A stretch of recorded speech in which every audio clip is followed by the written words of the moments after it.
नमस्कार दोस्तों, तो मैं रमाकांत इलेक्ट्रिकल दी हाईटेक में आपका स्वागत है। तो आज हम आपके लिए लेकर आए हैं रिवर्स फॉरवर्ड का पावर वायरिंग। तो सबसे पहले हम समझते हैं कि रिवर्स फॉरवर्ड में हम मोटर चलाते क्यों हैं। तो रिवर्स फॉरवर्ड चलाने का हमारा मेन मकसद होता है, कोई भी मोटर है तो अगर हमें जब उसे हम रिवर्स और फॉरवर्ड दोनों की स्थिति में चलाने की नौबत आती है, जैसे मान के चलो कोई ब्लोअर है तो उस ब्लोअर को रिवर्स फॉरवर्ड अगर हमें चलाना है तो उस समय हम रिवर्स फॉरवर्ड का स्टार्टर लगाते हैं। तो उसका जो पावर वायरिंग होता है ना, पावर वायरिंग में लोग कंफ्यूज हो जाते हैं कि हमें करना कैसे है, क्योंकि मैंने कंट्रोल वायरिंग तो आपको बता दिया था मैं, लेकिन आज हमारा जो है पावर वायरिंग है। तो पावर वायरिंग के बारे में हम बात करते हैं। तो चलिए पावर वायरिंग करते हैं। तो हमारे पास ये 4 पोल की एक एमसीबी है। आप देख पा रहे होंगे कि हमारे पास ये 4 पोल की एमसीबी है, जिसमें हमारा सप्लाई इस प्रकार से आ रहा है, आर वाई बी और न्यूट्रल। वैसे हमें न्यूट्रल की ज़रूरत है नहीं, तो 440 का हमारा ये सप्लाई आ रहा है, तो हमें इसका कनेक्शन करना है। तो चलिए हम इसका कनेक्शन करते हैं। तो कनेक्शन के लिए सबसे पहले हम रेड फेस को उठाते हैं और रेड फेस को उठा करके कॉन्टेक्टर के L1 पॉइंट पे कनेक्ट कर देते हैं, और इसी L1 को लूप ले करके दूसरे कॉन्टेक्टर के हम L1 पे इसे लूप कर देते हैं। ये हमारा R फेस का हो गया।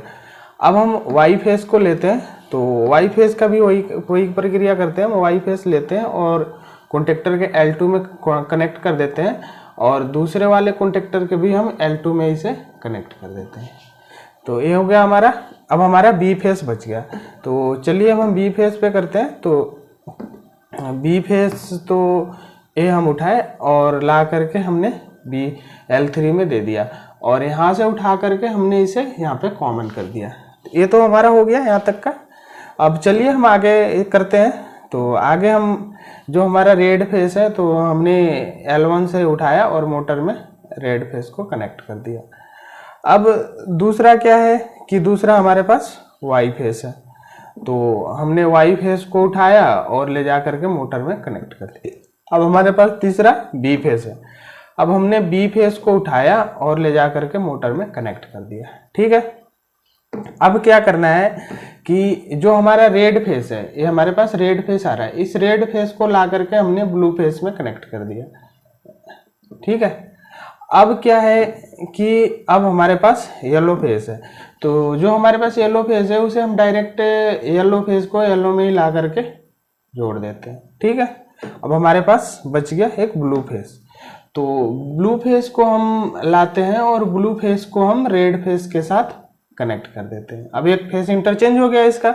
तो अब जैसे आप मोटर चलाओगे तो हमारे फॉरवर्ड का ये है कॉन्टेक्टर और रिवर्स का ये है। तो जैसे आपका एक कॉन्टेक्टर होल्ड होगा वैसे मोटर फॉरवर्ड में घूमेगा, और जैसे एक कॉन्टेक्टर बंद करके आप एक कॉन्टेक्टर चलाओगे, एक कॉन्टेक्टर को होल्ड कराओगे, तो आपका ये मोटर किस में चलेगा? रिवर्स में चलेगा।